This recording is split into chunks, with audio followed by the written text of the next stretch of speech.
Hello everyone, అఖండ 2 తాండవం first week కాసులు వర్షం కురిపించిందనే టాక్ వచ్చింది. సో సెకండ్ వీక్ కాస్త డల్ అయినాయి అంటున్నారు సినీ వర్గాలు. ఒకసారి డిస్కస్ చేసే ప్రయత్నం చేద్దాం ప్రస్తుతం ఎలా ఉన్నాయో. ప్రస్తుతం మనతో జర్నలిస్ట్ శేషరావు గారు ఉన్నారు, ఇంటర్వ్యూలోకి వెళ్ళిపోదాం.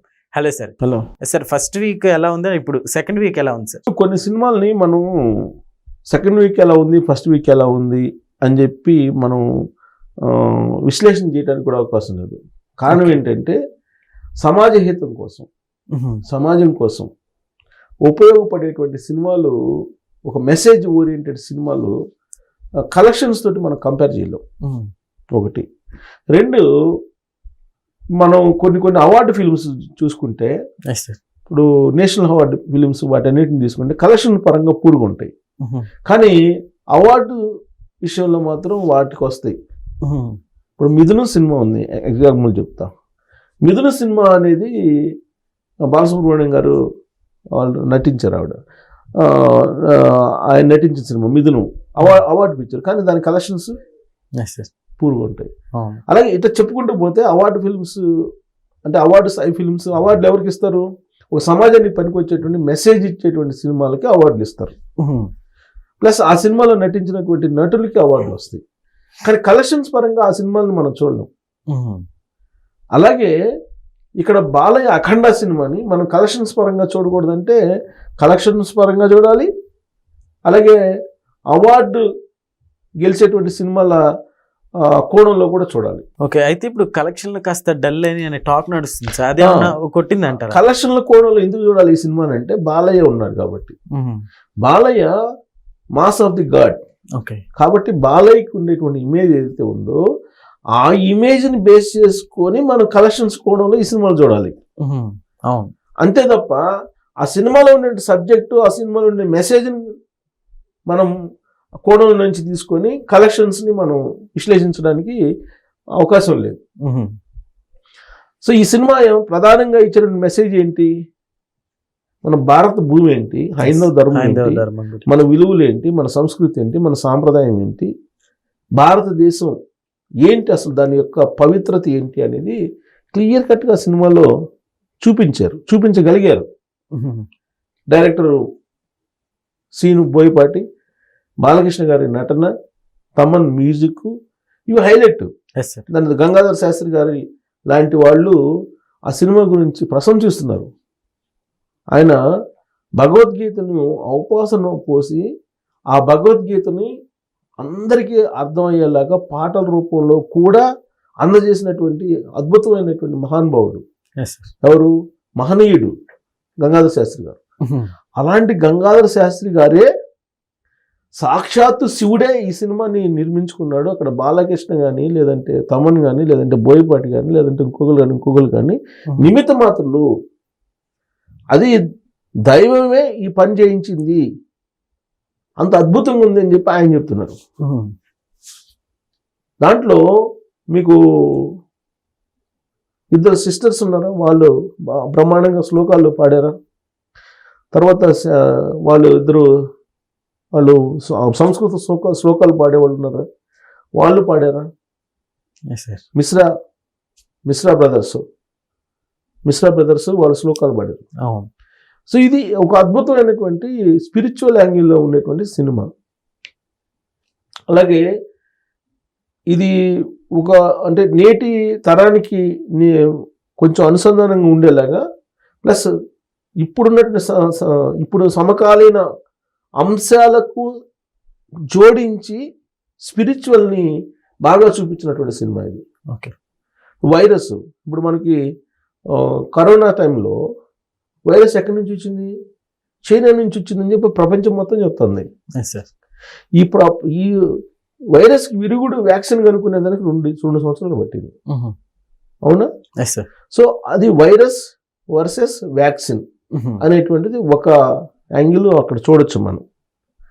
అలాగే ఆధ్యాత్మికం అంటే పవర్ఫుల్ గాడ్ పవర్ ఏంటి అనేది ఒక యాంగిల్.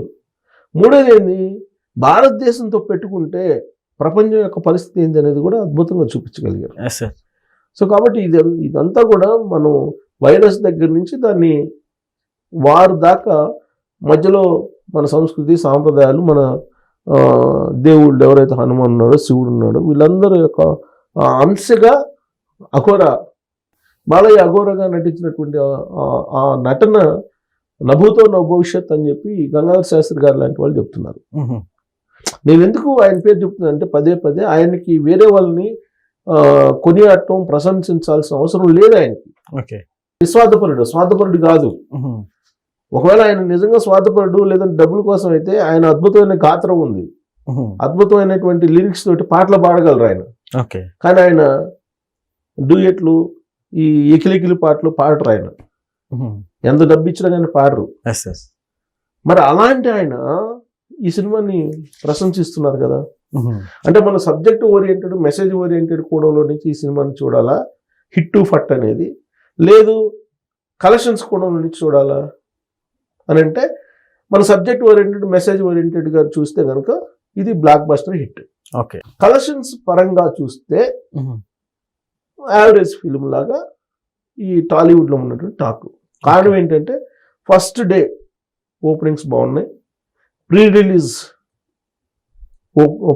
వసూళ్లు బాగున్నాయి, తర్వాత శాటిలైట్ రైట్స్కి సంబంధించినటువంటి అమౌంట్స్ బాగానే వచ్చినాయి, ఓటీటీకి సంబంధించినటువంటి కలెక్షన్స్ బాగానే వచ్చినాయి, ఆడియో రిలీజెస్ సంబంధించినటువంటి ఆడియో రైట్స్ సంబంధించినవి బాగా వచ్చినాయి, ఇవన్నీ వచ్చినాయి. కాకపోతే థియేట్రికల్ కలెక్షన్స్కి వచ్చేటప్పటికి డిస్ట్రిబ్యూటర్స్ పెట్టినటువంటి అమౌంట్కి దగ్గరగా ఇంకా రాలేదు సెకండ్ వీక్ అయినప్పటికీ అనేటువంటిది ఉంది. టాలీవుడ్లో ఉంది. అది రావాలంటే ఇంకొక 20% కలెక్షన్స్ రావాలి అని అంటున్నారు. 80% వచ్చినాయి, ఇంకో 20% రావాల్సి ఉందని చెప్పి థియేట్రికల్ కలెక్షన్స్ ని బేస్ చేసుకుని చెప్తున్నారు. సార్, ఇప్పుడు మూవీ టికెట్స్ స్టార్టింగ్ లో కంటే కాస్త ఇప్పుడు ఈ వీక్ కాస్త తగ్గించినట్టు తెలుస్తుంది. దాని ఎఫెక్ట్ ఏమైనా పడింది అనుకోవచ్చు మనం?